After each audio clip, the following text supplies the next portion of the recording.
I don't believe that it's possible to get good levels of vitamin D in your blood in the middle of the winter without supplementing.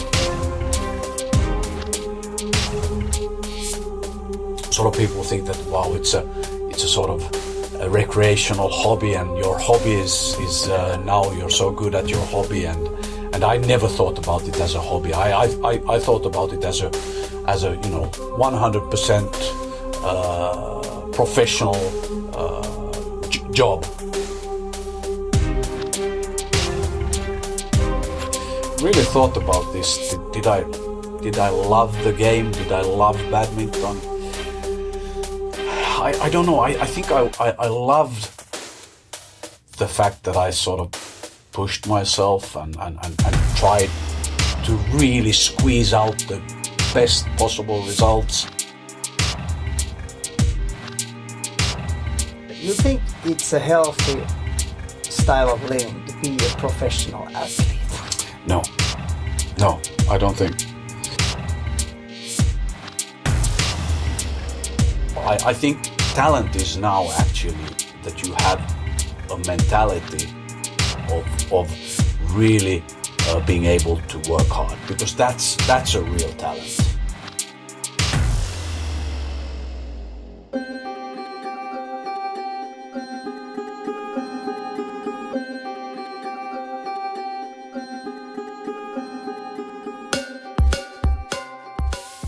I am Tommy and this is Surfer of Life. My guest today is a former professional badminton player, Pontus Jäntti.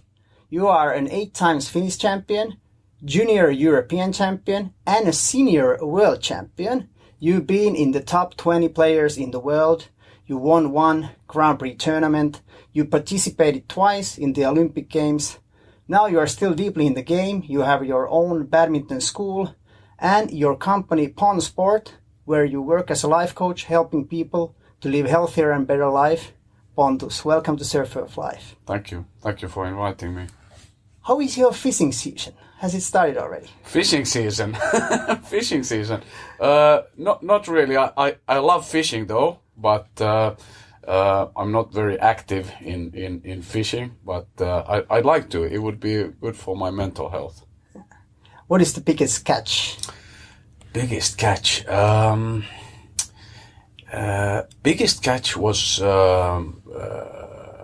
with a net, a 9 kilo pike, and with a fishing rod, or what you call it, a 5 kilo pike. Right. Well, that's fair enough. 5 kilos.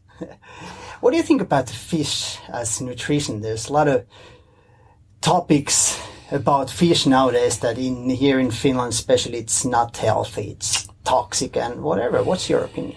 It's a slightly difficult question, because fish, as it's supposed to be, if it's caught in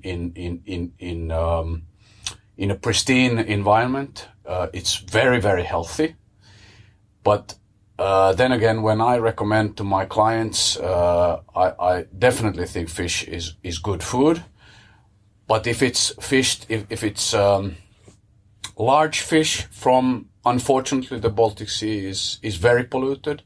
So not eating freely, not eating too much of it, and mainly eating small fish. That's a good way of going about it. Not eating those 10 kilo pikes. Okay. That I remember, this was like 20 years ago. I think we caught it with my brother, and I wouldn't touch a 10 kilo pike today, because it is very, very polluted with because it's such a big fish.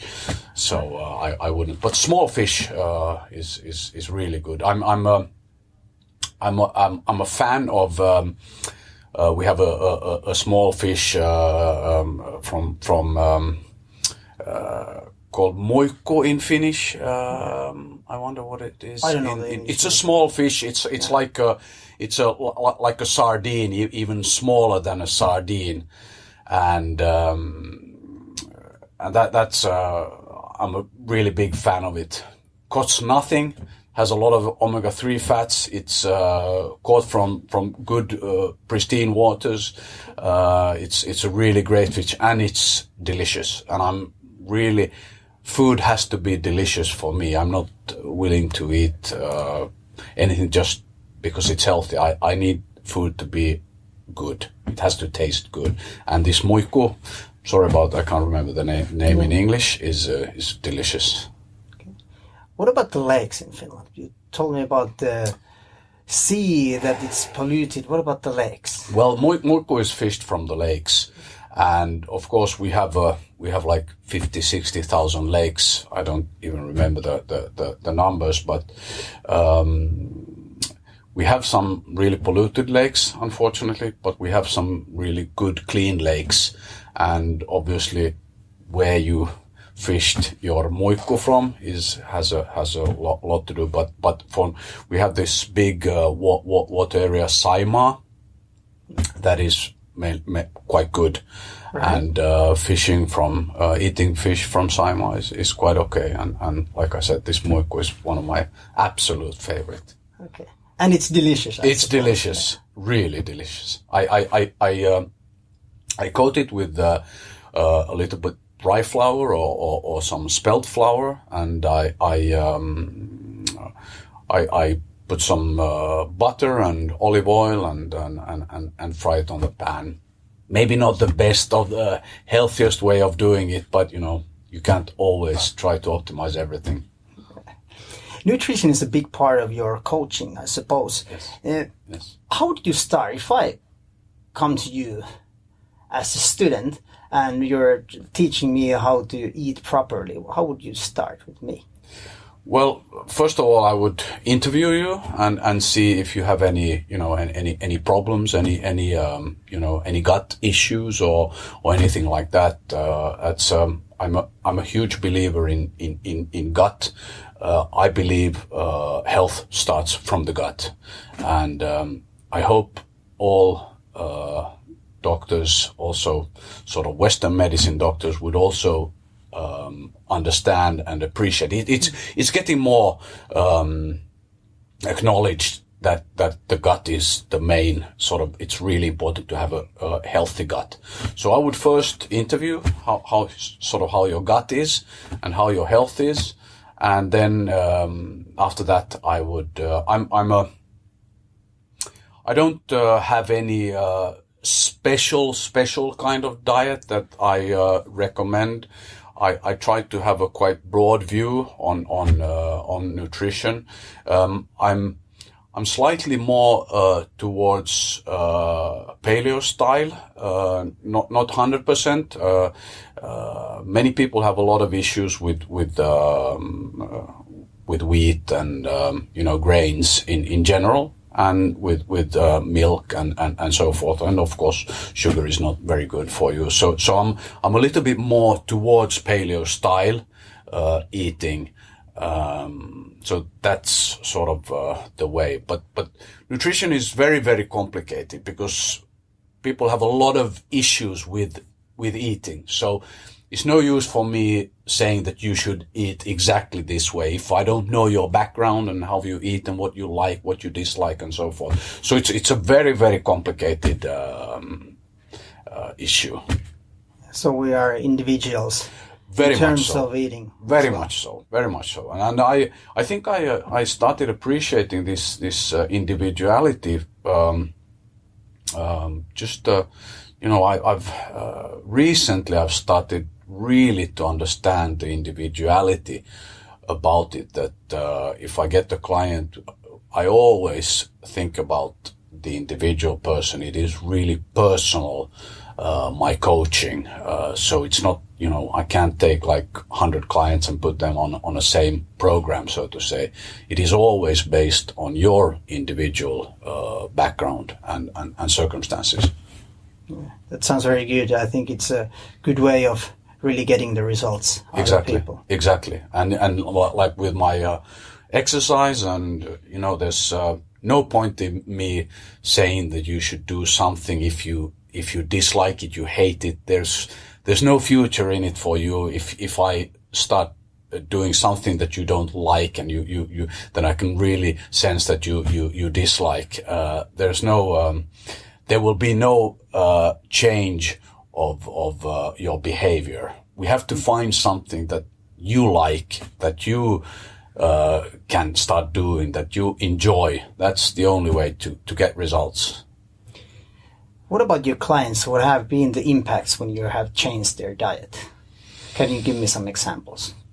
They can be huge. I mean, they can be. I've had type 2 diabetics who have really poor health and on insulin and all statins and all medicines, and when they started, it's a combination of exercise and nutrition, and the results can be amazing. I mean, they can be sort of cured 100% from all medicines, everything, if they really start doing it and really implementing it. So it's huge. It really is huge, but it's difficult to make all these changes. It is difficult. I understand that, and I've seen it, because I don't get results with everybody. That's something I've had to sort of understand. And when I started this almost 20 years ago, I thought, everybody I touch, everybody I have something to do with, they will change, I will change their life. But life doesn't work that way. And so I think very differently now, been doing this for 20 years than when I started. So, but the possibility of getting results is enormous. You can really change your life. Okay. What about the mental health? Of course, the mental health is really important, and the longer I work with my clients, the more the health, the mental side of it is really important. I try not to, if there are some sort of heavy mental issues, I try not to get involved. I try to help them go and get help, and I'm not a psychiatrist, so I'm more of a general health coach. I think that describes me the best. Okay. Yeah, I was thinking of more like in nutrition wise. Have you seen that when people change their diet, they feel mentally way better? Sure, absolutely. It's a combination. It's like I tell this example of celiac disease. Everybody thinks that celiac disease you have to have some noticeable gut issues, but that is not true. You can have celiac disease just by feeling some anxiety. So it's amazing that your small intestines, but by having an inflamed gut, you can sense it in your brain, and you don't have to have even gut issues. It's not normal. Normally you have some gut issue, but you don't necessarily need to have it.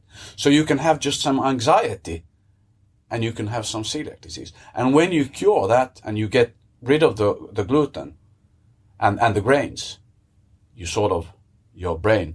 So the saying that the gut is the second brain is absolutely true. 100%. This is very interesting. And it has the way of thinking has really changed during these couple of years, at least I've been following, about the dairy products, about the grain. And especially here in Finland, we are the people of milk and bread. Sure. Do you think the government and the whole country should think about it a little bit more nowadays? Because I think it affects people a lot. Absolutely. In bad ways. Absolutely. It's difficult because there's so much political around it. Milk is around everywhere from schools and everywhere. So it's very difficult to get the message. And I'm not saying everybody has issues and everybody has problems. I'm just saying that if you have some issues, if you have some health issues, you should try it. You should try a grain-free diet, or you should try a milk-free diet, and see how you feel. Like I said, there was a study done with, because sometimes you go overboard and you think everybody has some gluten issues and nobody can tolerate it or something. There was a study done with people who thought they had problems with gluten, and they did a study, and actually only 12% of the study population had problems and issues with gluten. So there's a lot of this mental thing. Everybody thinks that, you know, they have an issue, and they don't have. But there's definitely something to it, and I hope that more and more doctors would start thinking about this nutrition. And I hope that, you know, I like functional medicine, because I like the philosophy about it. I like to go after the root cause and find the root cause, and not like with the allopathic medicine, the Western medicine that just treats the symptom. It's a good idea to really find the root cause, which is not easy. I'm not saying it's easy, but that's something we should aim for. Are people afraid that if you eat healthy food that it's not delicious? Like you said, you want the food to taste good, and you are eating healthy, I suppose. So you can really make very delights out of healthy food, I guess. I really believe, and I really hope that I've been able to show that you can prepare and make good food, delicious food that is also healthy. There's like you said, I think many people think that it's impossible to combine these two. But I strongly disagree. You can really make good, delicious food that is also healthy, because that's what I want. And I also often say, if you have this, 70-80% rule and 20-30%, that, 70-80% you have a good, diet, and, you can flex with the rest of it. And you don't have to be obsessed with eating, in a certain way, because life is more than, just, calories and vitamins, minerals, and so forth. Food is so much more. What about the other misunderstandings? Because in my point of view, I was thinking, I was kind of like lying myself that, okay, I want to eat healthy, but it's more expensive to buy healthy food. But now I finally started finding these healthy ingredients, and actually I see it's not more expensive at all. I agree that it's possible to eat healthy, that it won't become so expensive. It's possible, but I can admit the fact that eating healthy can be more expensive. I tell this example of I remember a few years back, we were with my family. I have 3 children, and my wife. We went to Porvoo, and it was a sunny day, and we were thinking, where should we go and eat? And of course the kids, they would love to go to, McDonald's or something. They get this, toy or something, and the food comes fast, and they like it. And I'm not saying we never go there, but I try to limit that. But anyway, so the difference is, we would go to this fast food restaurant. It would 5 persons. We would eat for maybe 25 euros, or we could go to a restaurant and eat maybe some good fish and whatever, and the bill would be more than 100 euros. So that's a concrete example how it really can be more expensive. So I'm sort of more and more started thinking, maybe we should sort of politically start, getting some sort of tax deductions, or maybe we would have, on healthy food, we would start sort of trying to get people towards, that they could make good choices. I mean, and they would be more affordable, because of course it can be quite expensive. If you want to eat fish and you would want to eat good, grass-fed beef or whatever, a lot of vegetables, berries, fruits can be very expensive. But I agree, you can also, but you have to really know a little bit more to be able to eat so that it won't become too expensive. Can we get enough ingredients and vitamins and all the necessary things our body needs from just the basic, so-called basic food, or do we need something else? Well, that's actually one of my favorite subjects. We have this saying that just normal home-cooked food is enough. But it's a broad question. It's a very broad question, because what is normal home-cooked food? I mean, in Finland, what is normal home-cooked food? It can be like potatoes and meat, and that's it. There's, we have this government done study where it's called Finravinto tutkimus, I think it's called, and we know that only 15% of the population eat with the guidelines. And then, of course, we can discuss the guidelines. Are they correct? But I don't think they're totally wrong. But people just don't eat the way they should be. So it's a sort of, yes, if it's possible that everybody would eat like that, then, we could probably survive and live healthy and no problems. But we know for a fact that there are some, like vitamin D. I don't believe that it's possible to get good levels of vitamin D in your blood in the middle of the winter without supplementing. I don't think. Of course, if there would be sun, no problem. You wouldn't even need to supplement vitamin D. But in Finland, that's definitely something you need to supplement during the winters. And I dislike the fact that many of so-called experts say that you don't need to supplement even vitamin D. I don't think by just drinking some milk that is fortified or margarine or whatever that is fortified that you get good levels of vitamin D. I don't think that's possible. Okay. What about, you told me that 20 years ago you started this. What was your start for this? How did you end up searching the good ingredients and thinking about the nutrition? I was always, when I was playing, I remember I was 18 when I got hooked on nutrition.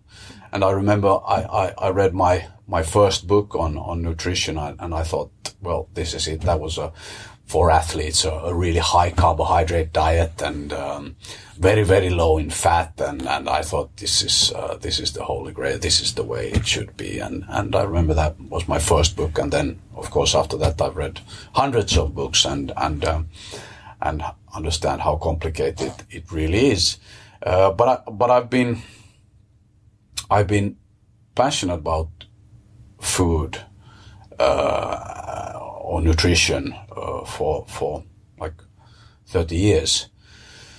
And so I was very into this healthy eating when I was playing, maybe even too much.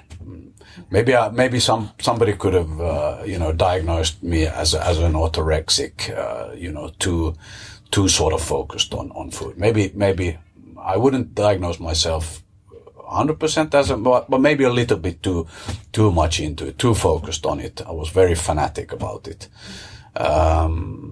So that's sort of the background. And then so I was all into this all my sporting career. And then when I stopped, I had a good friend, one of my best friends, was not in a good condition. He was not very fit, and he had a situation. He sold his company, and he asked if I could coach him. And sort of the rest of his history, because we got so good results, and then people heard about it and knew what I started doing. That so it started from there, and that's after that I've never, I'm still doing the same thing. Of course, changed it a little bit, but still basically doing the same thing. During your career, you were already really focused on the nutrition. Was it difficult when you were playing? Because I suppose in the tournaments you have these diners and you have this certain type of food. Was it difficult for you to find the right ingredients? Yes. It was, and that's something going back to those years. It's not good to be too strict about it, because obviously I was traveling a lot in the Far East, China, Indonesia, Malaysia. You can't be too strict about it if you eat only in a certain way, or then you have to have your food with you, and that's basically impossible. So not being too strict is advisable. Of course, you should, during when you're not playing tournaments and you're at home, you should have a good basic diet as an athlete. It's very, very important. And I think many athletes don't realize how important it is. That's a little bit, makes me a little bit sad, because it's quite hard. And if you're not into it and you're not interested in it, it's very difficult to get people to start thinking about their diet. I think it's very, very difficult to come sort of, if you have to have the interest in yourself before you can do any. It's impossible for me. If you have no interest, it's difficult for me to say you should eat this way. It's really difficult. You should have the interest, and then you should sort of start looking for and asking some experts how I should go about it. When did you realize that gut is really the key element? I think mostly because I myself have a quite sensitive gut. I remember when I stopped playing in 2000, and I started doing this, and I had quite a lot of work, quite a lot of clients. It was quite stressful. I had small children, and I remember I started having some gut issues, gut problems. So that was maybe, in a way, a turning point that I got really interested even more in nutrition and health because of my own issues. And then, of course, I've seen over the years how many people have these gut issues. I mean, most everybody has some sort of. It's very rare to have somebody who says they have never any gut issues. You think it's more profound to teach people when you have experienced these things by yourself? Absolutely. And it's very often I find that people are interested in start doing something from their own issues, and sort of I think maybe psychologists, psychiatrists, maybe they have their own issues that they're interested in trying to learn and help themselves, and then when they help themselves, they can start helping others. So I find it really, if somebody has had problems and they've sort of really looked into it, I find it very useful and sort of very fruitful to have to be able to learn from somebody who has had some problems. I recently heard a podcast, London Real Podcast. There was a guest was Charles Poliquin. I don't know if you know this guy. I know the name. I don't know him, personally, of course, and I know, but I know the name. Yeah. He was talking about nutrition, and he's been coaching. He said like 800 Olympians. You could be one of them because you are an Olympian. But anyways, he said that it's based on a research, like genetic research. And he actually mentioned Estonia and Finland, that we should not actually eat carbohydrates at all. What's your opinion on this matter? Well, I would say there's always all kinds of theories, and sort of, I'm quite cynical when I hear some theory. I try not to dismiss it because I think it's really important to sort of take into it and then sort of looking it with critical eyes and giving it a possibility.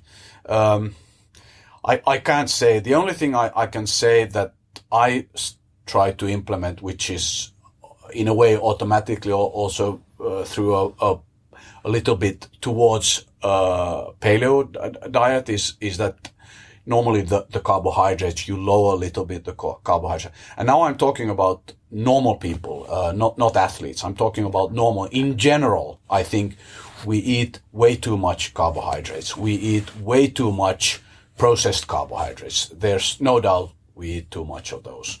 So that's the first thing I try to change with my clients. We drastically reduce processed carbohydrates, because we don't need processed carbohydrates. We don't need sugar. We don't need white bread. I like the saying that the whiter the bread, the sooner you're dead. but anyway, and of course then I have many who try to correct me, but then in the center of Europe they eat a lot of white bread but maybe they have other things that sort of make their diet healthier. But I in general I think we should reduce the carbohydrate amount. But I can't say. There's a lot of theories about this genetically, and we should eat according to our genetics. Yeah, sure, but we don't know yet. And I wouldn't. There needs a lot more research, a lot more studies to make any changes. So I try to be quite humble when I see some studies. I say yes, might be possible. I don't want to dismiss anything, because I think we should be open. We should really be open, because we haven't figured this out. We simply haven't figured this out. But that's why we should be open. I guess we go back to that individualistic way of thinking. Exactly. Let's talk about your career a bit. Your badminton has played a big part of your life. Sure. And you started badminton in pretty early age. I guess you were 8 years old. Yes. How did you come up the idea to play badminton? With badminton? I spent my first 5 years of my life living in England, in London. And I have two older brothers. And we moved back from London, and my older brother started playing. And he had played maybe 2 years before me and my other brother. We went to the hall and then sort of started it. And then, yes, I was eight, and then it's sort of, it took off from there, and it was. I wouldn't say instant love. I wouldn't say I've really thought about it. We just actually yesterday discussed with my family and with my daughter who plays badminton, and thought about this. Do I really love the game? Do I really love badminton? And I've always been a slightly skeptic about it. I think I loved the fact that I wanted to see my limits. And I've always thought, I might be wrong, but I've always thought that it could have been something else. It could have been tennis. It could have been, anything. I think that I have a personality that I would have wanted to see my limits. So it's not necessarily the love for badminton that made me good. Maybe I was really talented, that maybe badminton suited me. But I think the talent was more of my crazy personality to want to really go for my maximum potential. In the age of 14, something happened that actually changed your mindset a bit. Can you tell me about that? I was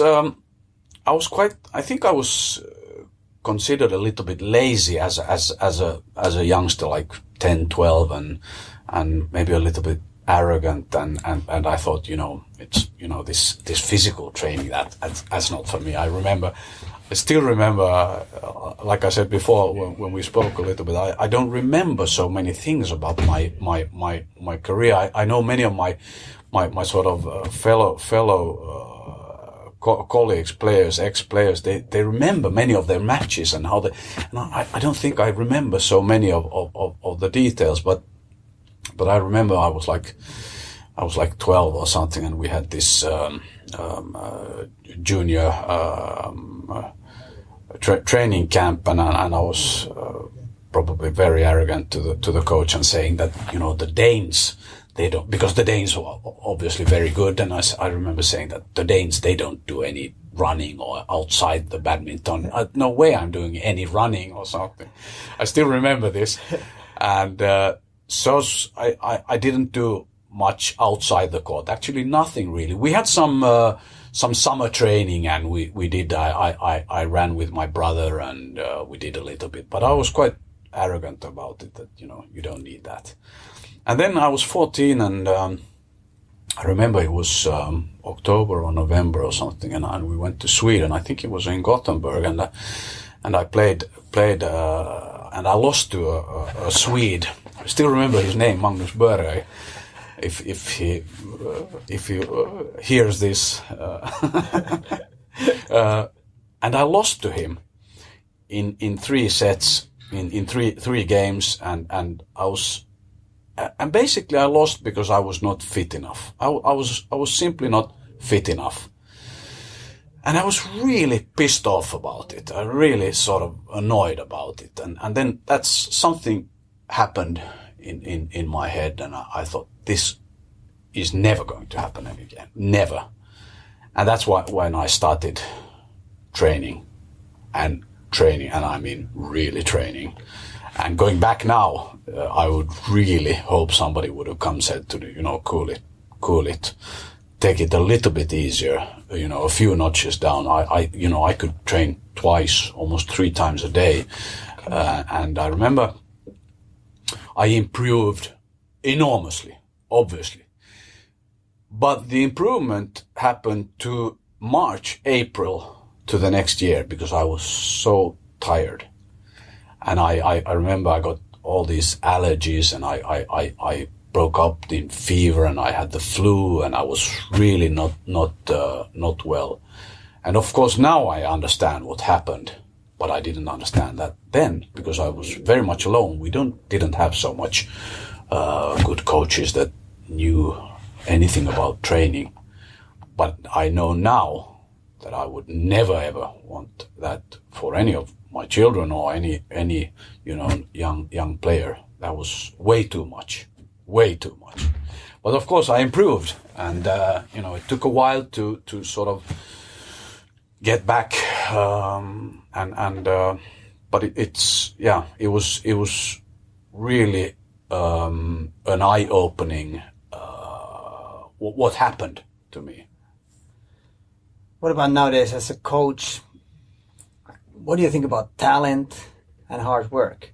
Now there's both. You told me that you were talented, but then you started working hard. You improved, but you were actually working too much.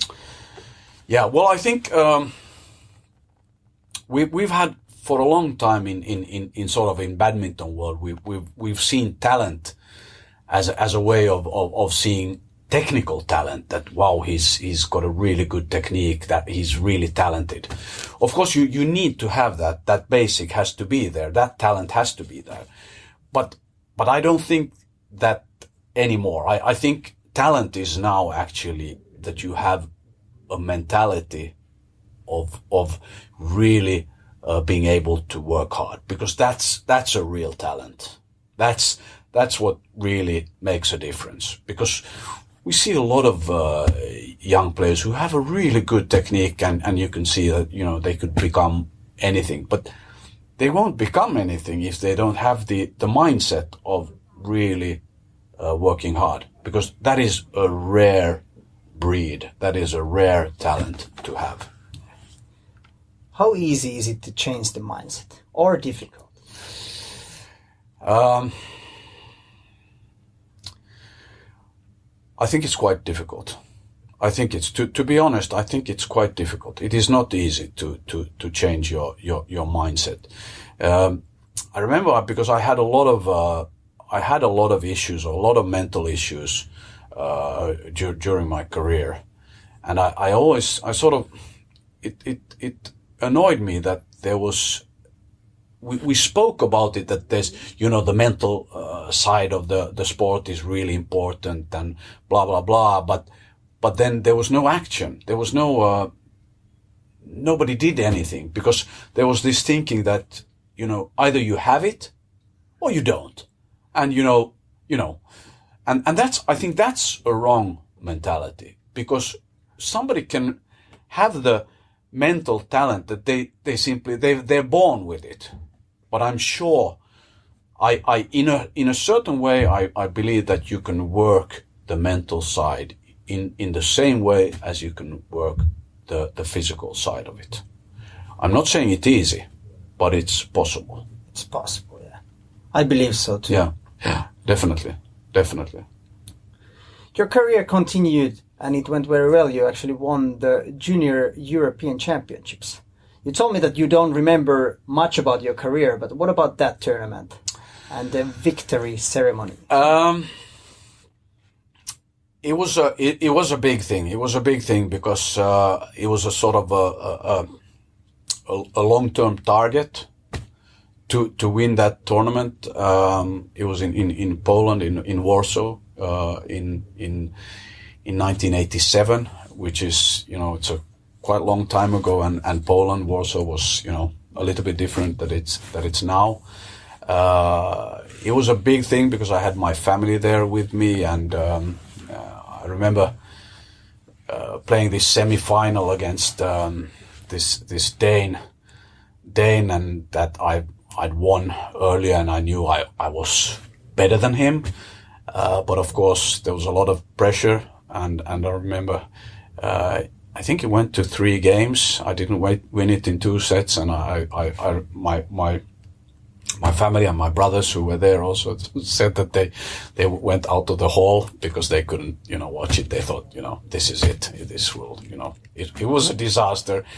But I don't know. Somehow I managed it, and then I had a Dane again in the final, and I beat him, and it was it was a big thing then. Of course, it was because I remember I had during the spring, a few months earlier, I had an ankle injury in the Nordic Championships here in Helsinki, and so there was a little bit struggle there before that, but fortunately it wasn't a bad injury, but it was still my first sort of a little bit bigger injury, and so it wasn't all smooth sailing, and so yeah, it was great memory.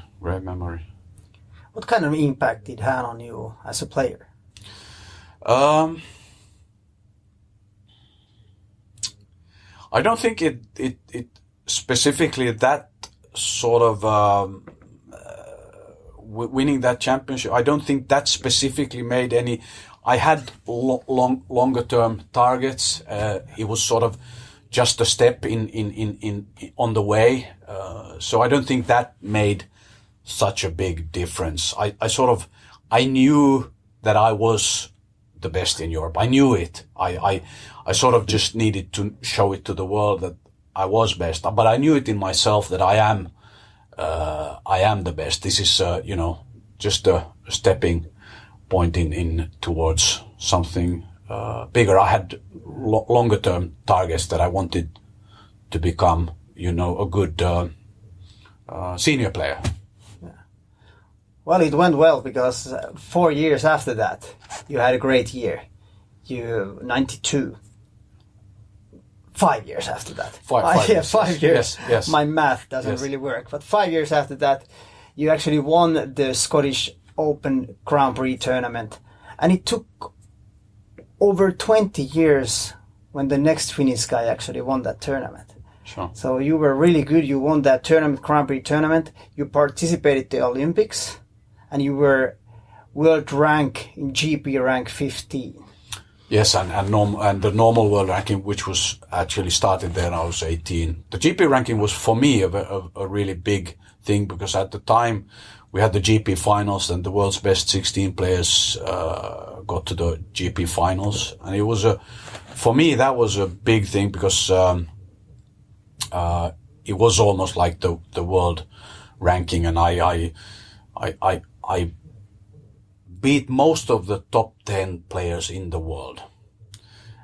My problem was I wasn't consistent. I couldn't perform well enough in a tournament to go sort of through. I could beat the best players in the world on a good day, no problem. And that was, of course, now later when I reflect on my career, that was sort of that was a problem. I couldn't keep up the level after beating these top players. But then when I won the junior European Championships, it was definitely not smooth sailing, because I moved to Denmark. I did nothing else. I just played, and I trained a lot, and there was no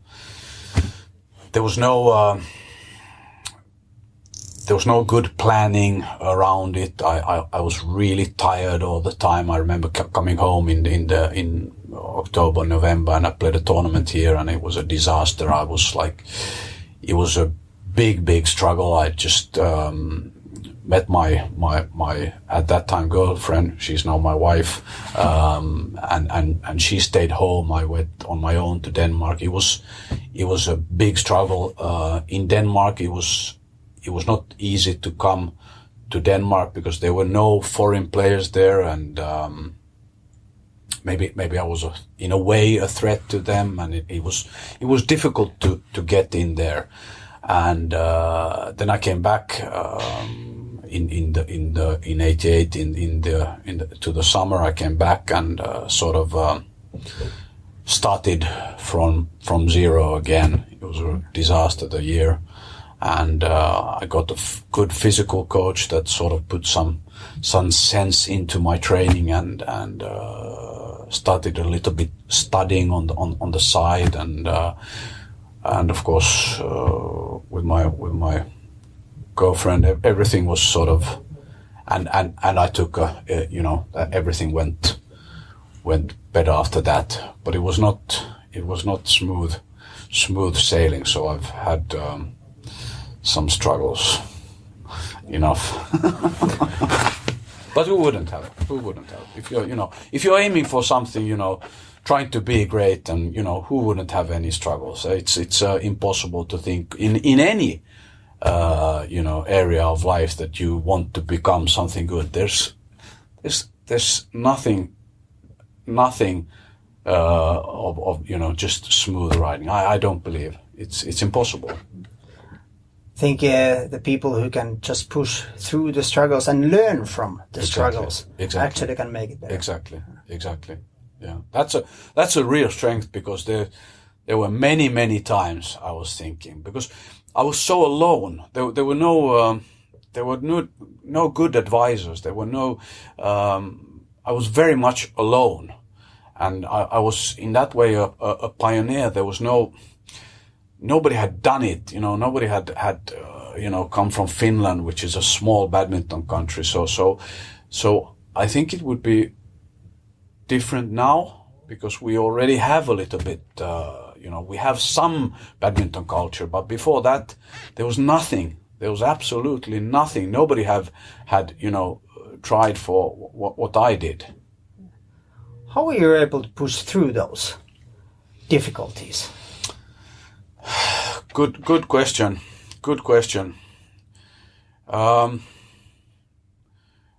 Maybe because I have a personality that I have difficulty of doing. I have difficulty concentrating on many things. I'm always sort of concentrating on one thing, that I want to do something. If I do something, I want to do it really well. I want to concentrate on just something and doing the best I can there. It's very difficult for me to sort of have many things that being a sportsman was suited me really well, because that I was like so focused on that, and of course there was some hardships I mean, sometimes of course, but I was so sort of pushing myself. I knew there's nothing else for me. This is the only thing. I was like, I was like blindsided. There was nothing else. I could see nothing. I was so in this, in this tube. It was, amazing. And I sort of, when I stopped in 2000, it sort of, the world sort of opened. It was like amazing. There was nothing else for me in my life since I was, 14 to 32, 33. There was nothing. Only this, obsession about becoming, the best I can. Was it affecting your relationships with your family and friends when you were so concentrated, focused on the game? Sure. I've been fortunate enough to have the best family, supportive family. I have the best possible wife since we've been together more than 30 years. We've been married almost 26 years. She's always been there, and so I've not been alone. And of course, athletes, surely they can be a little bit egocentric, and I'm sure I'm guilty of that also. But I hope I've also given a little bit different kind of life to all my, of course I now I'm fortunate enough to have a lot of good friends. But of course, when I was playing, I don't think I had, I didn't give them time, and because I was so focused, and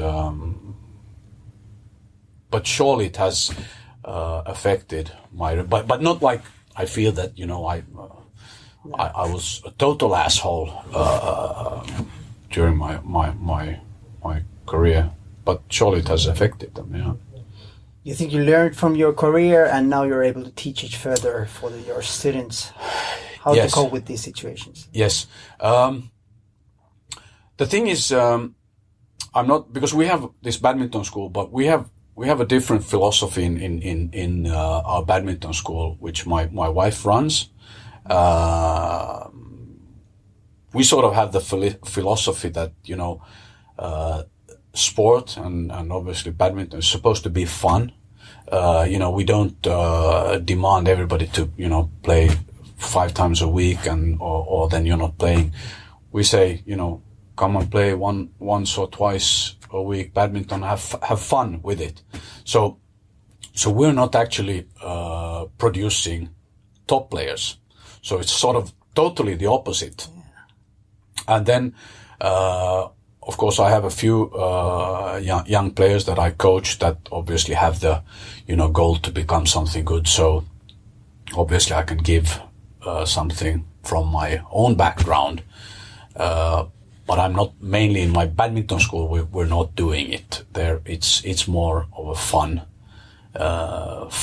game, and obviously with my normal clients, my business clients, and then of course I take something from my history. I take something but maybe not that much, because it was so extreme. It was so extreme what I did, and I have a daughter who plays quite seriously, and I'm not sure I want her to do it the way I did. I'm not sure. I like the fact that you're having this badminton school that people are supposed to have fun. Yeah. This is something that people just forget.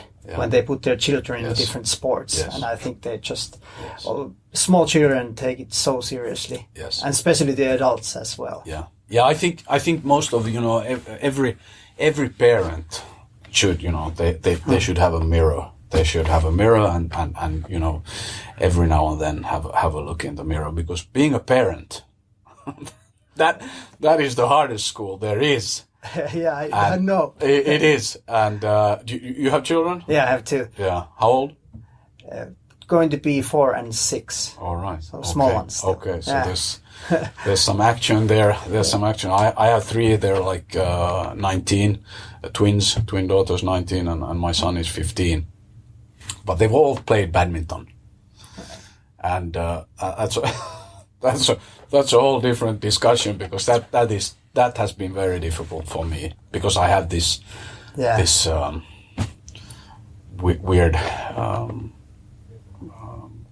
connection to badminton. It has been difficult to watch on the sideline. I have not been that active. Because it has been really, really difficult for example, to go and watch them play tournaments, and it's really not easy for me. Not easy. But being a parent is, because I think parents are very often, they're guilty of, they're like really crazy.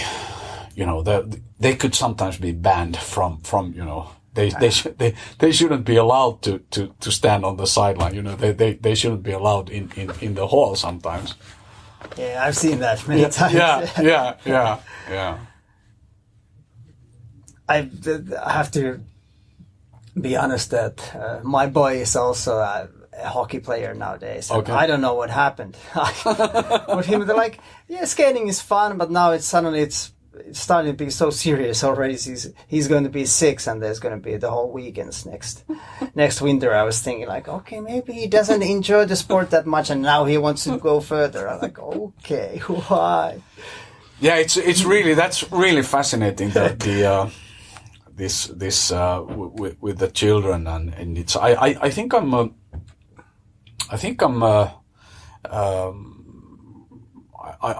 myself quite as sort of sensible with being a coach, with my clients, but when it comes to your children, that's when it gets difficult. That's when it really gets difficult. At least for me, it really gets difficult. It's difficult to hide your emotions, and I try, like I said, I try not to be too involved.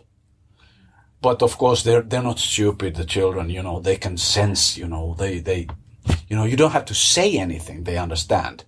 So it's really difficult to stand on the sidelines and that's a really difficult. So good luck with that. Good luck with that. Thanks. We're a professional player. You think it's a healthy style of living to be a professional athlete? No, I don't think. I don't think it's. I don't think it's healthy. If we, in that sense, that it's that I would recommend that to any, because it's so extreme. It's so extreme and so hard, both mentally and physically, that I don't think it's healthy. No, definitely not. You think parents should understand it more often, because they are pushing their children to be the top players, especially here in Finland. Ice hockey is like, you have to be, or you are going to be the next Teemu Selänne, or the other sports. Yeah. Do they really understand how hard life it is to be a professional athlete? No, they definitely don't understand. Like I said, I definitely think it is not healthy. I think like being playing some sport, I think, is good, because there's a lot of things you can learn from sport. You can learn the fact that when your input, when you train, you get results, and maybe you learn for life later on in life, that when you push and you do something, you get results. Nobody's sort of handing them to you. But I don't think parents especially understand what it takes. And I believe very, very few people understand what it takes to become, if you want, if we're talking now about becoming a world-class player or sportsman, I believe very few understand what it really takes. And like I said, I'm not sure I want it for my children. And in fact, if I'm really honest, I would say I don't want it for my children. I want them to be active. I want them to have fun. I want them to sort of reap the benefits of being active and playing whatever it might be and learning from it, but not going all the way. Not going all the way. As a parent, I don't think you should try to push your children. If they want themselves, of course, you can't, you can't deny them, they have to, then you just have to help them because that's what they want. But if I would be able to choose, I would not choose it for them. Definitely not, because I don't think it's not good for you. You were a really persistent player, as you said. You told me that 88 you were struggling and you quit playing 2000. So it's a long gap and you were just in this tube, like you said. And you participated to Olympics during that time. So you really were persistent even though you had difficulties. Tell me a little bit about the Olympic experience. Barcelona was the first. Barcelona was the first for badminton. Actually, it was in Seoul, 1988. It was an exhibition game, but it was officially the first one in Barcelona in 92.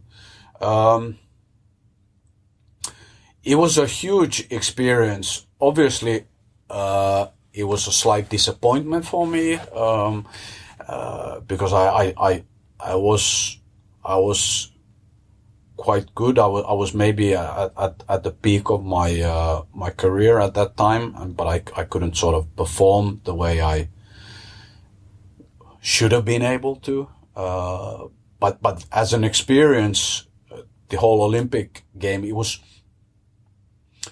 for a badminton player not participating in these huge events. It was overwhelming. It was overwhelming because it was such a enormous event. And I think, afterwards, maybe there should be some coaching for players or for athletes going from small, small tournaments that are not huge events. It can be quite overwhelming to stay with a lot of, TV and journalists and blah, blah, blah.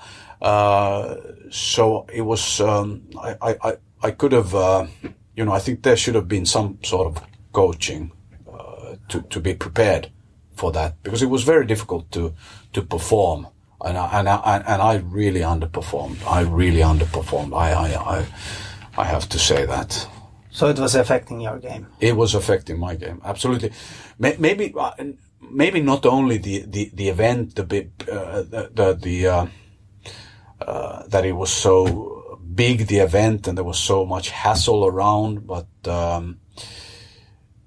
just the fact that it's, the Olympic Games and you would like to perform, it was, so it was difficult. I really underperformed. Two of my Olympics, I have to admit it. That's terrible to say, but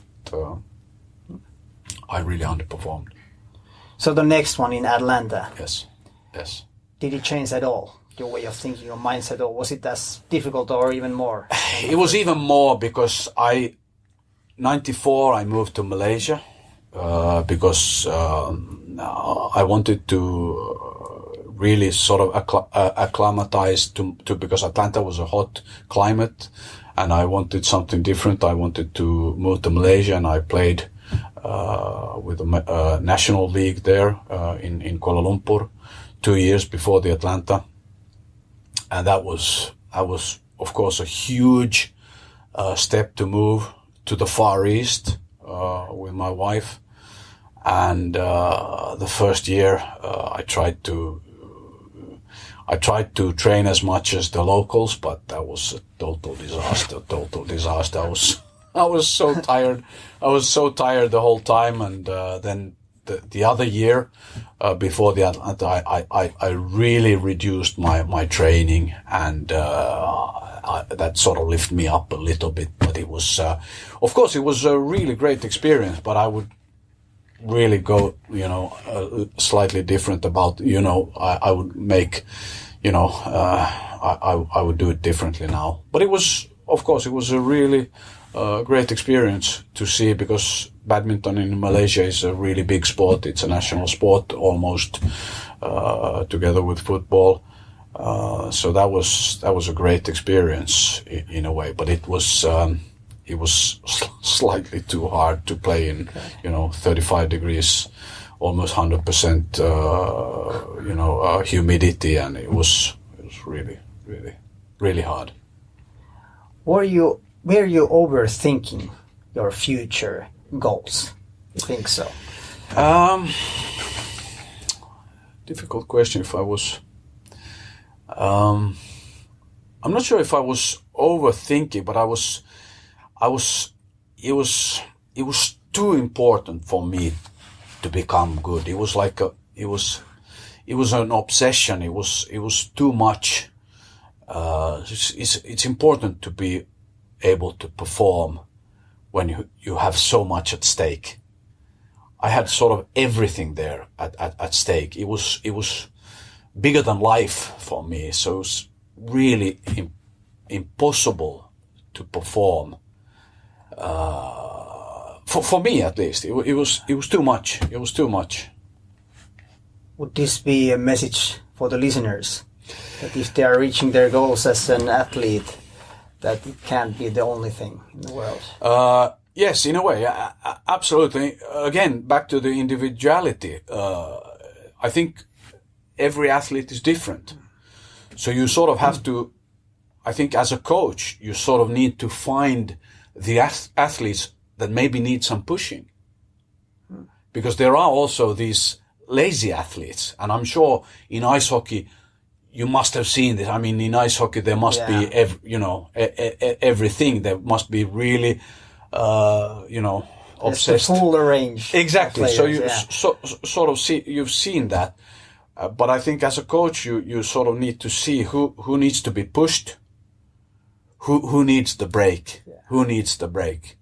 And I think I should have I needed the break. I needed the break because I was not going to be the break myself, because I had this, I couldn't exist without being a player. So it was maybe not so healthy.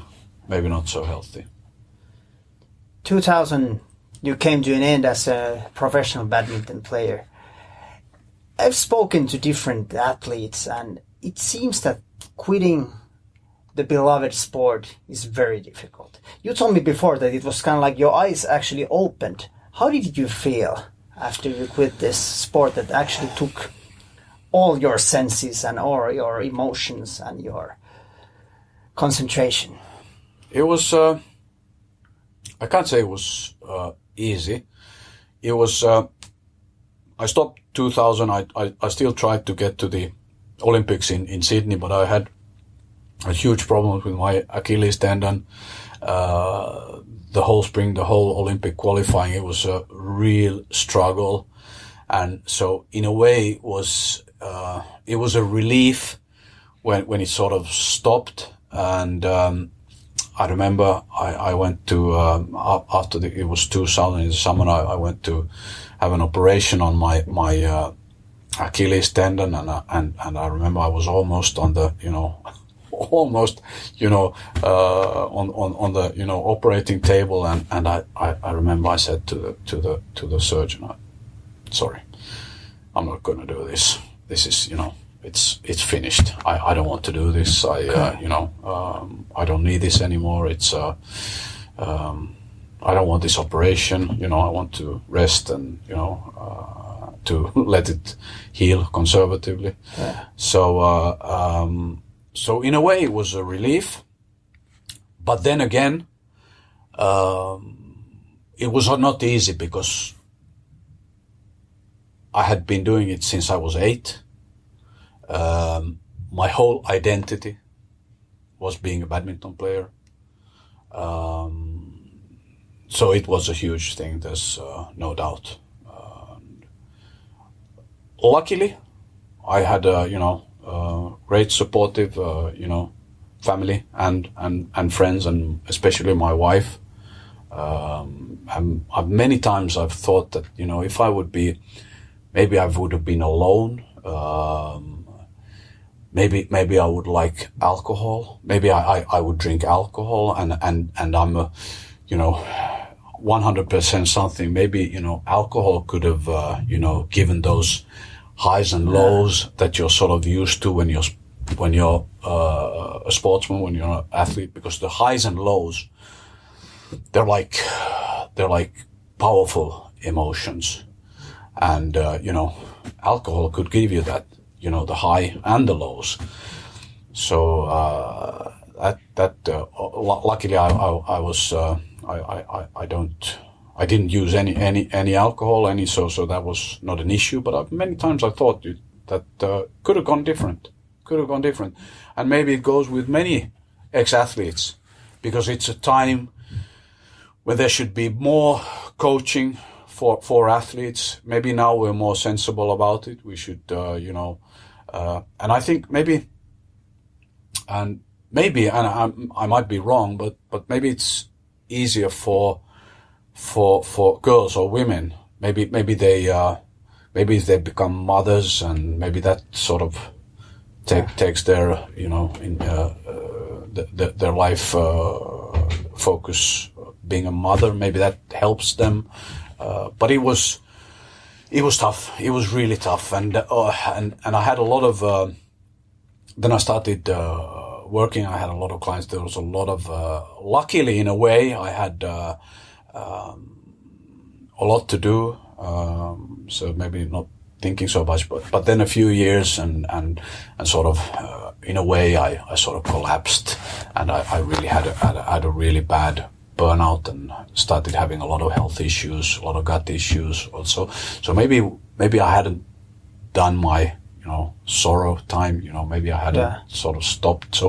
So I think it's really a huge thing for an athlete that has given it all. And I think, even if I wouldn't say I'm bitter about my career, but I think I didn't reach my potential. I could have done so much more. And sometimes I struggle with the thought, but then again I try to be sort of proud and happy about it, that I really gave it all. I can't regret anything. I can't regret that I should have done something else. I should have done more, because there was not anything that I could have done more. So there's no regrets there. But there's some slight bitterness is a little bit too hard word, but I could have done so much more.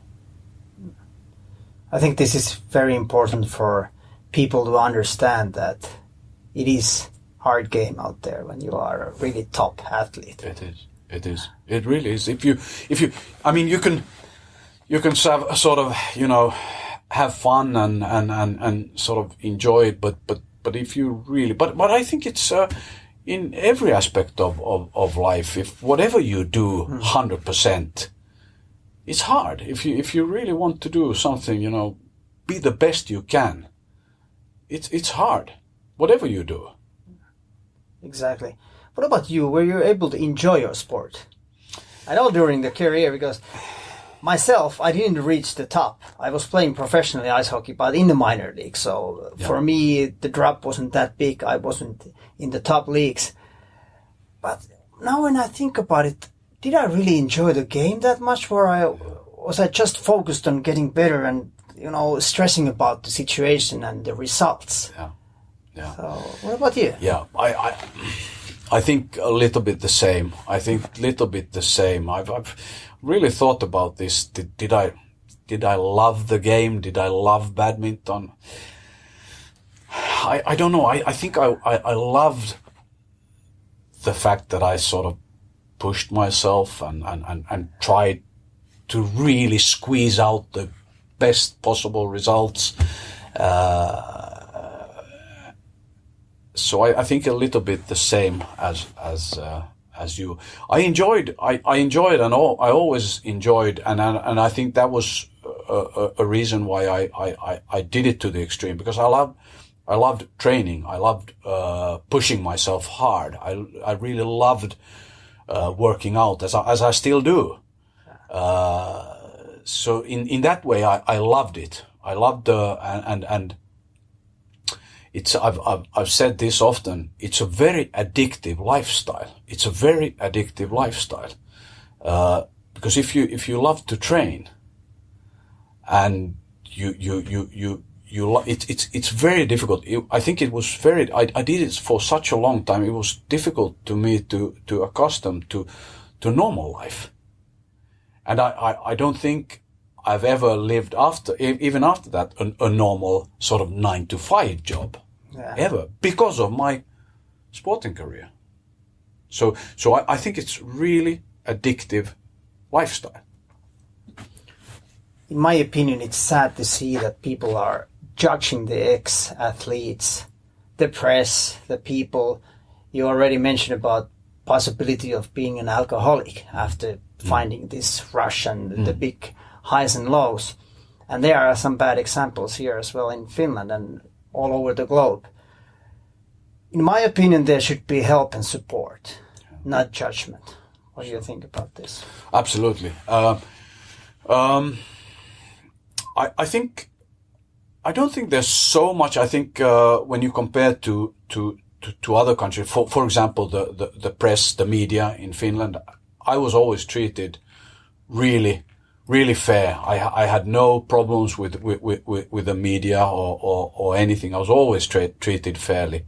There was no sort of scandals around my career. So I think I was supported quite well. Of course, I think there should be more help and support from the Olympic Committee, which I think, not knowing enough about it, but I think there is coming more and more help and support to athletes. And if we understand that, and maybe we do understand today that, becoming a world-class athlete, it is hard, and it's not just a recreational hobby. And maybe we've thought about it earlier, and because I could sense that many sort of people think that, wow, it's a sort of a recreational hobby, and your hobby is now you're so good at your hobby, and I never thought about it as a hobby. I thought about it as a 100% professional job, being the best. I had no, and that I think I had a lot of problems with clubs and associations, because I was the first who sort of brought this professionalism about it, and not having fun anymore. But of course, to your question, I think we definitely need more help and support and no judgment whatsoever. Is more mental coaching needed? Yes, absolutely.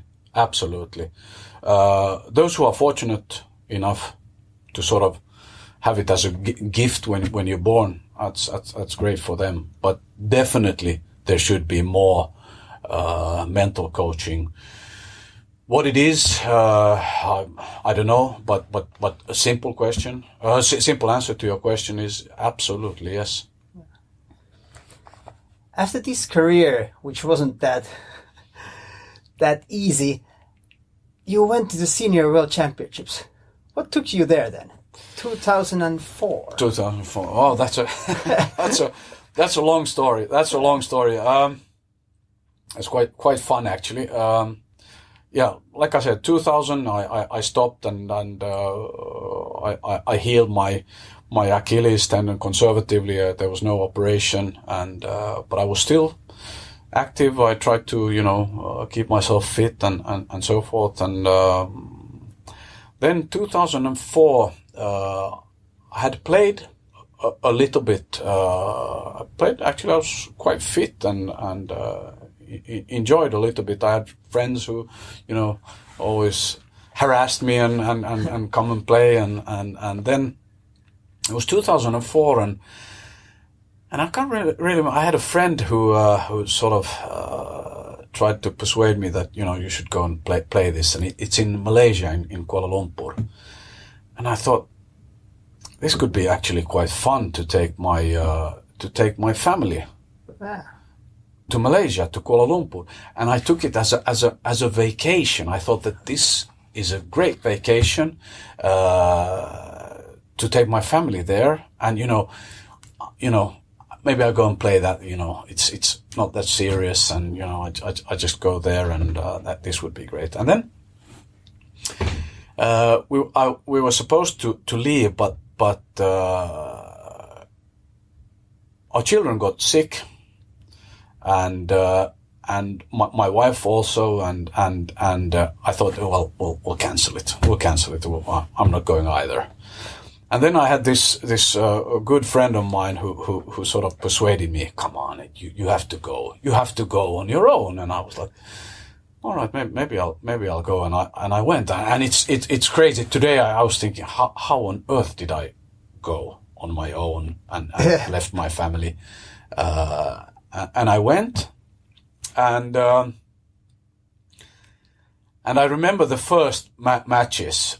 I remember I was like really struggling, and I remember sort of towards after every match I was like, I could really feel that I was sort of sucked into the same shit again. Yeah.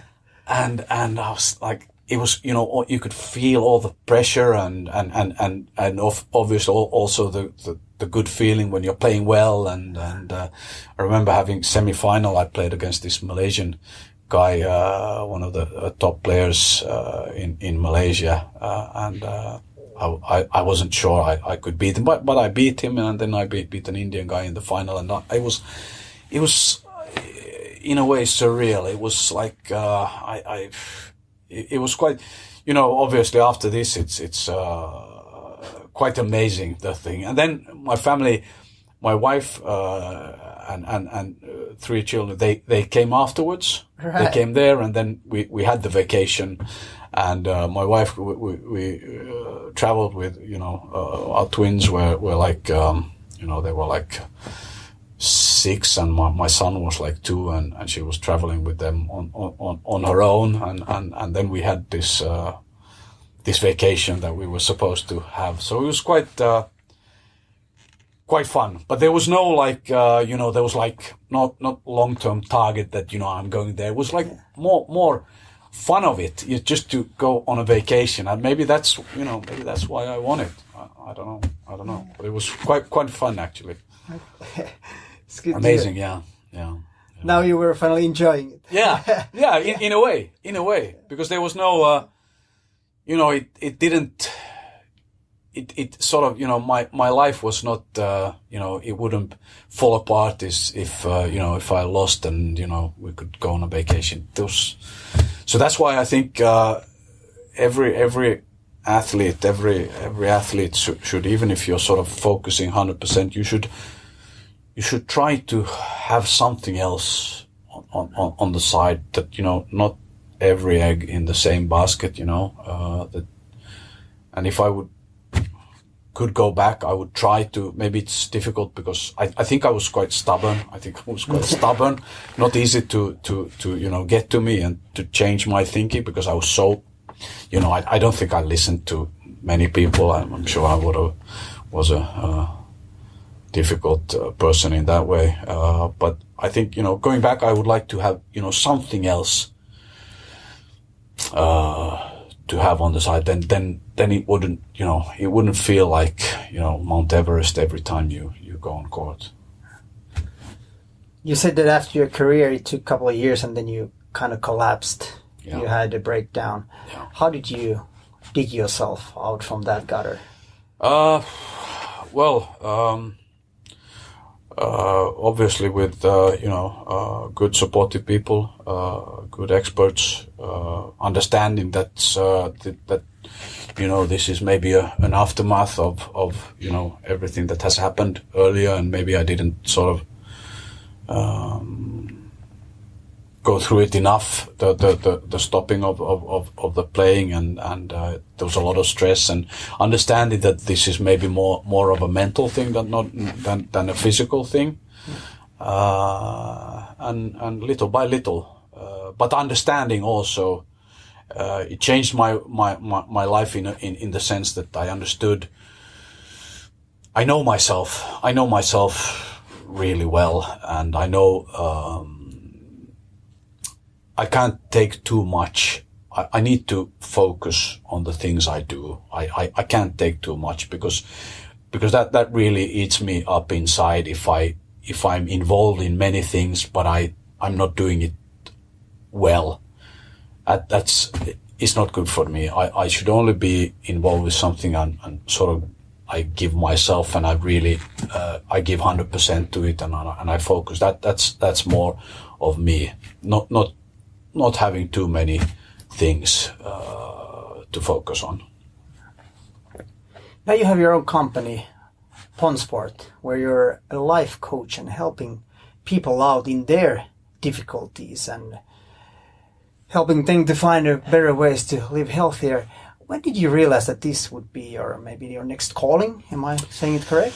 Well, like I said earlier, alluded to earlier, my a good friend, I helped my good friend to sort of get his health back and become fitter. And then from my own struggles, I understood that people have a lot of issues, and there's something to give to people through my own background and sort of my interest, my deep interest in the human, sort of the holistic view of that we're a complicated beings. We're really complicated beings, and there's always something to learn. Always something to learn. You're never ready. Never ready. What about yourself nowadays? You're teaching people and coaching them to live healthier life. We already spoke about nutrition. What else do you do to keep yourself mentally and physically in good shape? Obviously the nutrition, the good food, and I would especially I enjoy food, yeah. And then of course I try to exercise. 4 to 5 times a week. I do some exercise, from half hour to an hour. Walking. I don't run anymore. Cycling. I do some kettlebell training. I do some weight training. Try to be, many things and prevent injuries. And then I like heat therapy, sauna. Yeah. And I like cold therapy, cold immersion. This is a new thing I've sort of almost addicted to. I have this addictive personality. I have to be a little bit careful about it. But I've been doing this cold thing for 9-10 months now. About this a little bit this Wim Hof method, and sort of studied what happens, and now I've tried myself, and I'm a big believer in it. There's a lot happening in your body when you do this cold therapy. So it's that's been a new thing that I've sort of getting hooked to. What do you think is the impact? I think it's really strong impact. I started out with doing cold showers, and I recommend now that in the morning, if you take a shower, you take a normal shower, and then towards the end you sort of turn the to the cold, and you start gradually working yourself up to lasting a minute with sort of ice cold water. And I worked myself up to it, and it's a really strong. I remember I sort of first time I sort of became interested in this. This is maybe 5 years ago. I remember it was summer, and we were going to a friend's party, and I was doing my exercise, and I always sweat a lot afterwards, and we were really pushing for the time, and I thought I have to get this sweating to stop. So I went to a cold shower and took a really cold shower and really pushed myself. And I remember the feeling afterwards was like amazing. It was like euphoric. It was really, I felt really good afterwards, and the whole day actually. So that was the sort of first time, it sort of, it hit me that there's something into this. And then, sort of the more I've studied it, the things I'm really fascinated about the autonomous nervous system, the parasympathetic version of it, the sort of calming side of it, it sort of stimulates that, because I think my sympathetic side is really, really acting, and most people are today living a very hectic life, so they have this sympathetic activation all the time, so they would sort of need the parasympathetic activation with cold immersion, meditation, blah, blah, blah. So I'm fascinated about that. We have this, many people who do this ice swimming in the winter. Yeah. They always claim that there's they never get sick, or there's some immunologic things that everybody's sort of laughing that they're crazy. Yeah. But now we're getting some evidence that there is a lot going on. So it's not like just a placebo thing going on. There's some real merit to it, and it stimulates, it raises your norepinephrine in your brain, the euphoric feeling. And now I've done this contrast shower thing. I do 10 seconds warm, 20 seconds cold, 10 times 10, and end with cold, and 1 minute cold.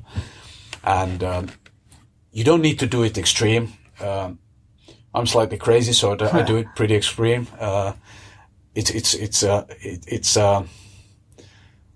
It's quite hard, but it's great. It's really a great feeling. And I had a slight negative event when I did this one morning. I have a lot of issues with my upper back, and probably because of my playing. Maybe you could look into this as a physiotherapist. But I did this ice cold, because I get like 1 or 2 degrees at home. I get really cold. Yeah. Very cold. And I in the morning I had the shower on my upper back, and it sort of seized up, and I was like struggling with my so I have a little bit problem now. So it's strong. You need to be a little bit careful about it, because it is really strong impact. And now I've pushed my family.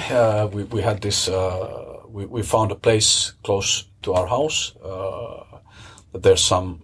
You can do some ice swimming there, and I forced my family, and it was quite fun actually. We took the car, and we went there, and everybody went into the.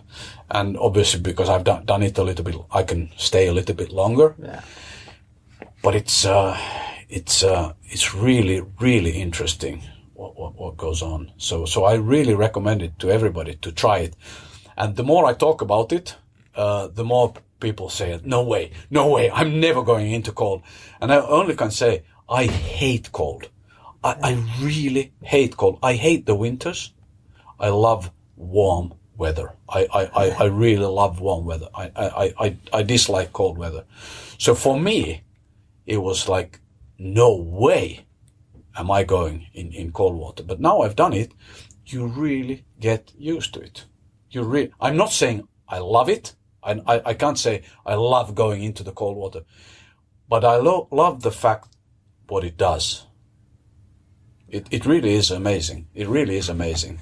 I really understand that, because I started my path on this like one and a half years ago, and we were in this Mäkelärin swimming place, and me and my buddy were checking out the Wim Hof method things, and now we go to cold tub, and I remember saying like, oh, I just go and jump out, and it didn't happen like that. I stayed longer, and now I've been staying longer in the cold tub, and I actually we have a little backyard, so I just bought this kids little swimming pool sort of thing, so I can just fit in. Yeah. So I have a little own icy water back. Yeah, great.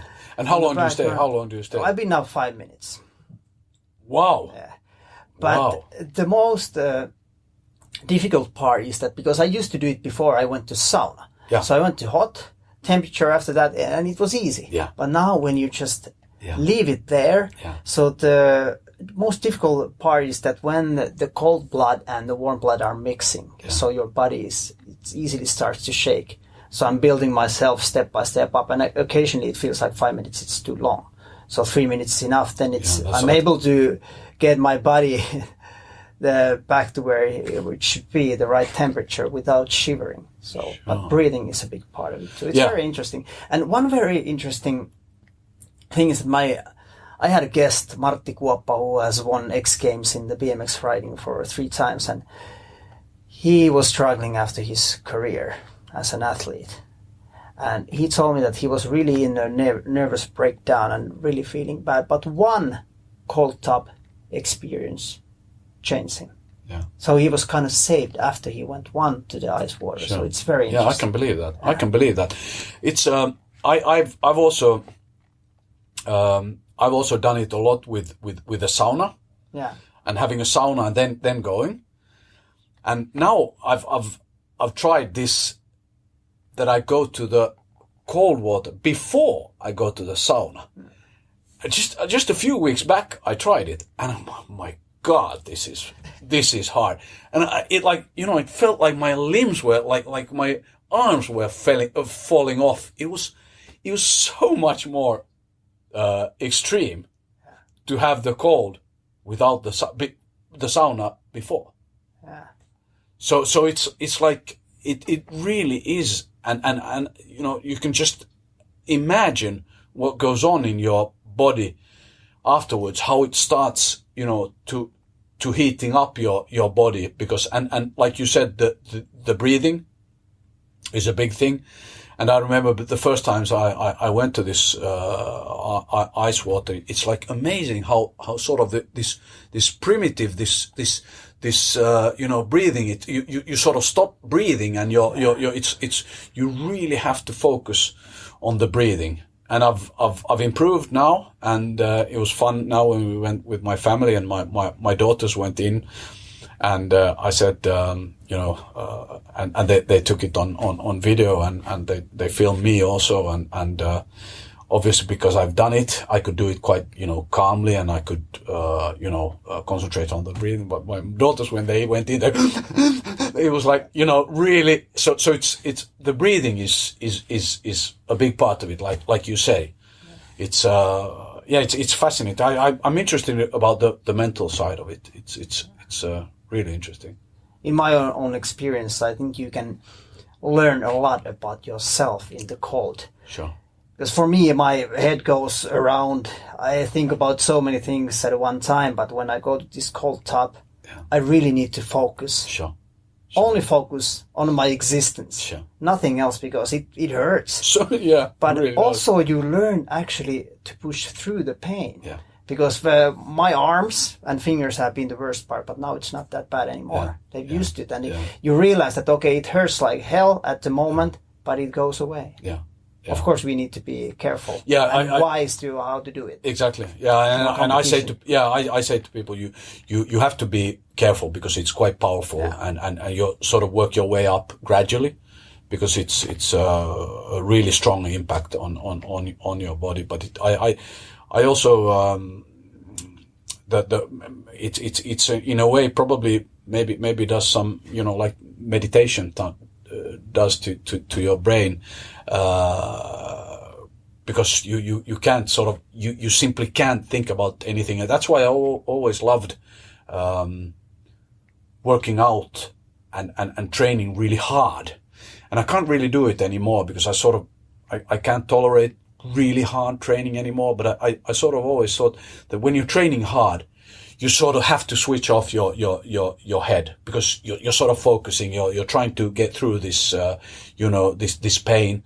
You can't think about anything else. So it's in a way, I find that hard training is meditative in a way.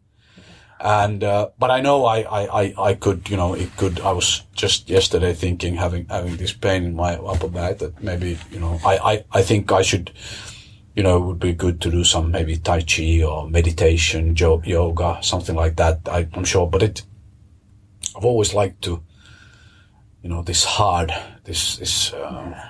I don't know what it is, but I really enjoy the feeling, and my wife doesn't always like it, because she was just the other day, she was just saying, when I had this this upper back, and she was just saying, why do you always have to do everything so extreme?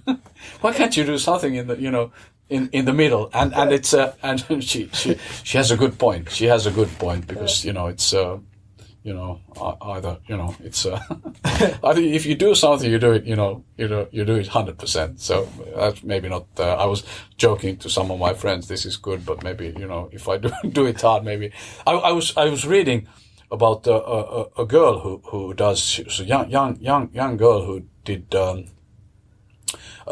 she swam in ice cold water, a sea mile, which is 1.8 kilometers. Somebody said a sea mile. It took her 24 or 26 minutes. It's crazy.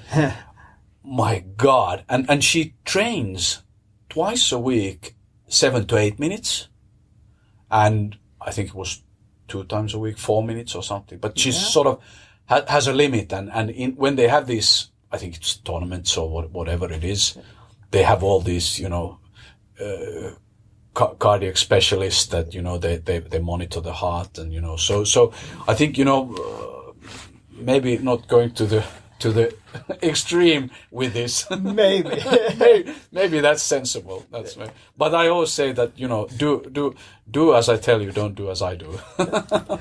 There's going to be next year, I think it was February, there's going to be this ice swimming Finnish championships, and we are kind of laughing with our buddies that we might be participating. Really? So maybe I invite you. Don't, I'll probably die. I would die. Okay, you take it to extreme. Oh, it's been great to have you here. Thanks. And nice really appreciate that you've been opening up about your career and all the struggles you've been facing. And these are the things I really appreciate, like I said, that you're bringing them out here, that people can learn from them, learn from the struggles. And there's many different struggles in life. People are suffering from different things. They might be not athletes, but they do different things. But we can actually push through the resistance and the bad situation and build ourselves to better persons.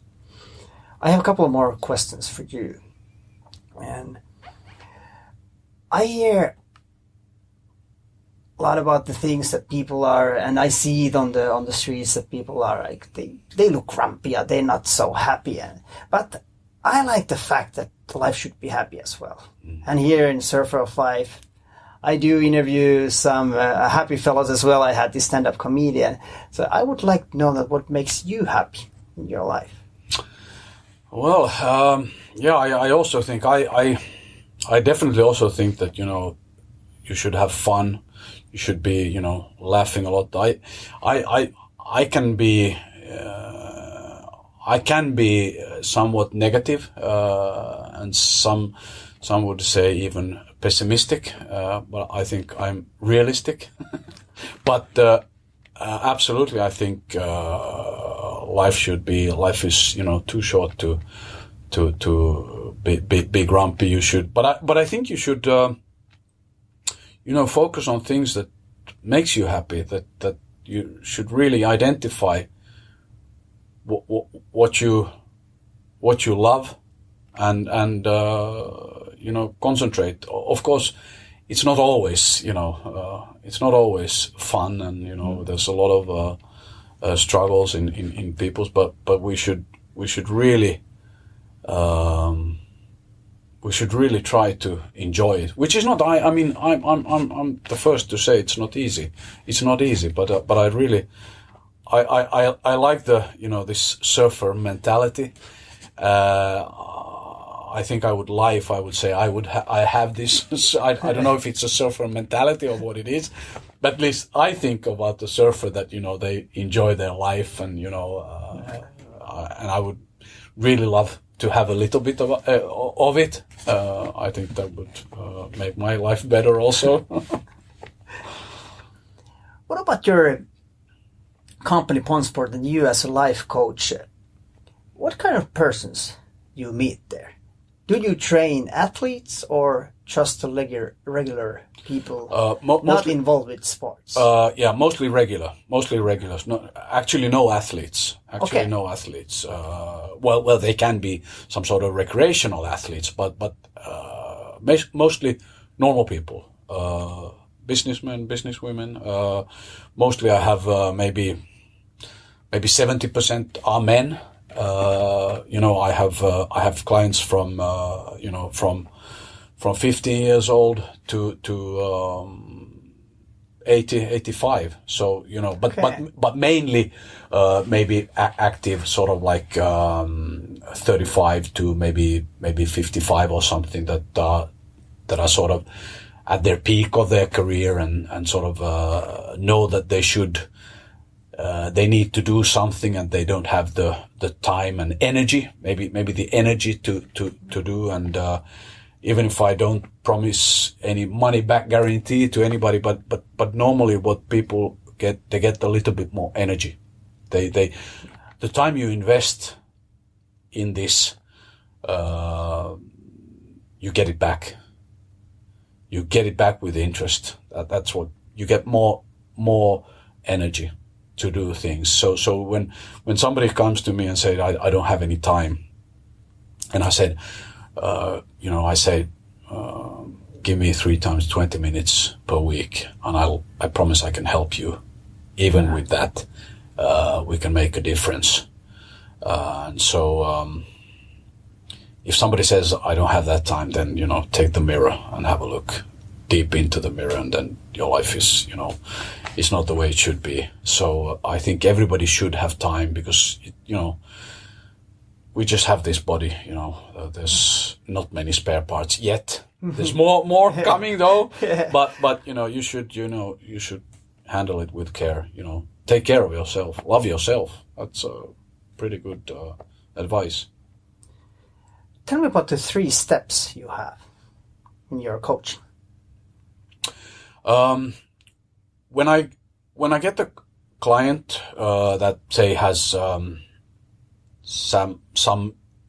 lot of issues, a lot of health issues, we start with this quite intensive period that is normally 3 to 6 months, minimum 3 months, because less than that it's difficult to make any real change. And then we have this intensive period, and then after that we have sort of a less intensive, but I'm still sort of involved. And then the sort of last one is that less and less, but there's still some involvement, because I recommend.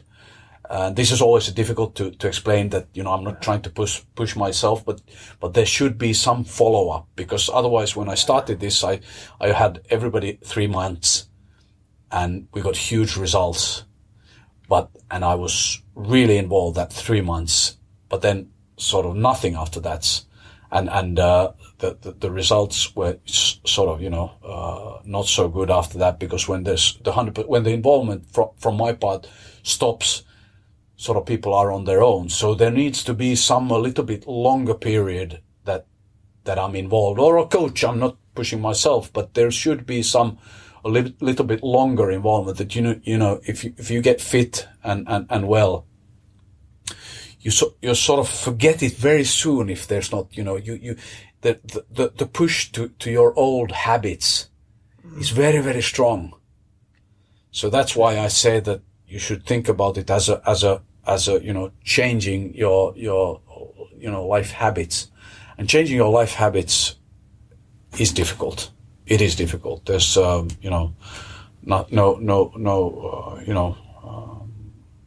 there's no shortcuts. There are simply no shortcuts, and it's difficult, but it's doable.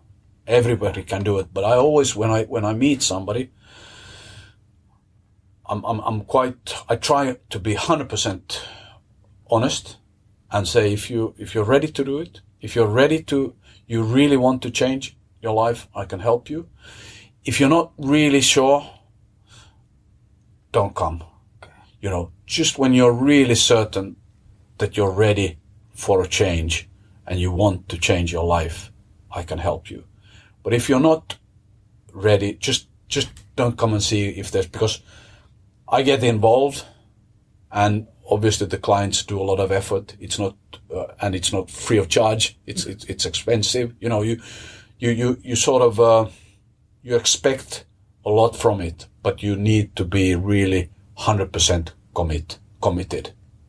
Otherwise, I can't help, because I always say, if I run, you won't get the results. If I run, you have to do the running yourself. I mean, I'm not into running, but you have to do the work. You have to do the work. So that's my philosophy about it. What wakes you up at night? A lot of things. I'm a worrier. I worry a lot. If I have a client that has a lot of issues, a lot of things that I want to help, because I really want to help people, that can keep me awake. If I have too much going on, that can wake me up. If there's too much stress in my life, obviously I'm worried also about my family, my children. I always worry about them. So I'm a little bit of a worrier, and I'd like to, have a little bit less of that. But of course, I also identify that's been that has been part of me that have made me sort of push myself, because I have this this part of me that gets worried, and I sort of, it's a big part of me. So I don't think it's possible to sort of totally skip it, but I would like to have less of it, because it's quite hard on you to worry and be afraid. It's not good. It wears you down. It wears people down. I'm very thankful that there are people like you that are trying to help others to achieve a better life and better standards in living. It takes a lot of courage to help people. Thank you. And thank you very much for sharing this experience here. Thank you. It was very nice. Thank you. Thanks.